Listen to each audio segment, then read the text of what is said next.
కరీంనగర్ జిల్లా దొంగతనాల కేసులలో సుంకన్న అనే ముద్దాయిని పోలీసులు అరెస్టు చేశారు. ముద్దాయి సుంకన్న గడివేముల మండలం కరిమద్దెల గ్రామానికి చెందిన పోలీసులు గుర్తించారు. ముద్దాయి నుంచి 2.5 లక్షల విలువ గల ఒక బంగారు దండ, జత కమ్మలు స్వాధీనం చేసుకున్నారు. ముద్దాయిపై గతంలో పలు కేసులు ఉన్నట్లు ఎస్పీ ఆదిరాజ్ సింగ్ రాణా మీడియా సమావేశంలో వెల్లడించారు. దానికోసం ఈ ప్రెస్ మీట్ పెట్టాము. ఆ ముద్దాయి పేరు చెంచు దసరి సుంకన్న.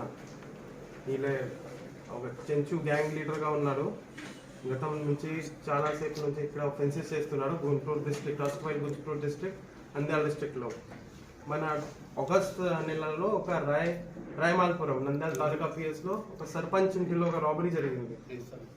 దాంట్లో సీసీటీవీ కెమెరాస్, వాళ్ళు పెట్టిన సీసీటీవీ కెమెరాలతో చూసి మన సురేష్ సిసిఎస్ ఇన్స్పెక్టర్ వాళ్ళకి ఐడెంటిఫై చేసి టార్గెటెడ్గా ఆ ముద్దాయి కోసం అప్పటి నుంచి పని చేస్తున్నారు. అండ్ ఆ కేసులో కూడా మన ఇంటాక్ట్ రికవరీ అయింది. ఆ రాబరీ ముద్దాయి పట్టుకునే తర్వాత మనకి తెలిసిన వీళ్ళ పైన ఇప్పటి వరకు 2016 నుంచి నేరం చేస్తున్నారు, కానీ ఇప్పటి వరకు అరెస్ట్ అవ్వలేదు. వీళ్ళు చేసిన కేసెస్లో ముఖ్యంగా మన నంద్యాల డిస్ట్రిక్ట్లో ఓవర్ 14 కేసెస్ ఉన్నాయి. అన్నిలో ఇప్పుడు వరకు అరెస్ట్ కాలేదు. అండ్ ఇప్పుడు ఎడ్లపాడు పిఎస్ గుంటూరు డిస్ట్రిక్ట్, ఇప్పుడు పల్నాడులో వస్తారు. దాంట్లో 2 హైవే డెకాయిటీ కేసెస్లో ఉన్నారు వీళ్ళే, కానీ దాంట్లో కూడా అరెస్ట్ అవ్వలేదు. మిగతా వాళ్ళకి ఇప్పుడు 7 year లైఫ్ కన్విక్షన్ కూడా పడింది. ఇంకా గుంటూరులో 2021లో మేడికొండూరు పిఎస్లో ఒక గ్యాంగ్ రేప్ అయింది. గ్యాంగ్ రేప్లో A1 to A5 ఉన్నారు, వీళ్ళే A3 ఉన్నారు.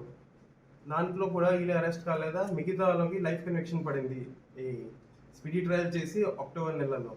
సో అన్ని కేసెస్లో ఇప్పుడు వరకు అబ్స్కాండింగ్ ఉన్నారు. మన సీసీటీవీలో చూసిన తర్వాత మన సిసిఎస్ టీం కరెక్ట్గా ఐడెంటిఫై చేసి వీళ్ళ పైన అప్పటి నుంచి వెతుకుంటారు. అండ్ ఈరోజు మార్నింగ్ వీళ్ళకి అరెస్ట్ చేయడం జరిగింది. అరెస్ట్ చేసిన ముందు కూడా వీళ్ళు చాలా ఫెరోషియస్గా అటాక్ చేశారు. పారిపోవడానికి అయితే మన టీం వీళ్ళకి గట్టిగా పట్టుకునే టైంలో మనకి కూడా గాయాలైంది.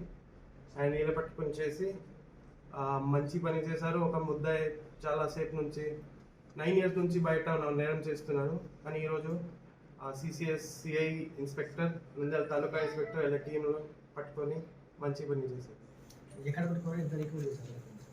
ఇప్పుడు వరకు వాళ్ళకి కేసెస్లో రికవరీ అయింది. మిగతా కొన్ని గ్యాంగ్ మెంబర్స్ ఉన్నారు, ఆ కేసెస్లో అరెస్ట్ చేశారు, కానీ వీళ్ళ లీడర్గా ఇప్పుడు వరకు అరెస్ట్ అవ్వలేదు.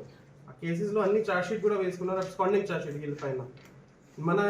మన ఇప్పుడు రీసెంట్గా రాయమాల్పురం రాబరీలో ఇంటాక్ట్ రికవరీ అయింది. 8 grams ఇయర్ స్టడ్స్ పోయింది. ఇంకా ఒక వైఎస్ఆర్ నగర్లో కూడా ఇలా 2 months తర్వాత హౌస్ బ్రేక్ చేశారు. దాంట్లో కూడా 3.5 gold chain రికవరీ.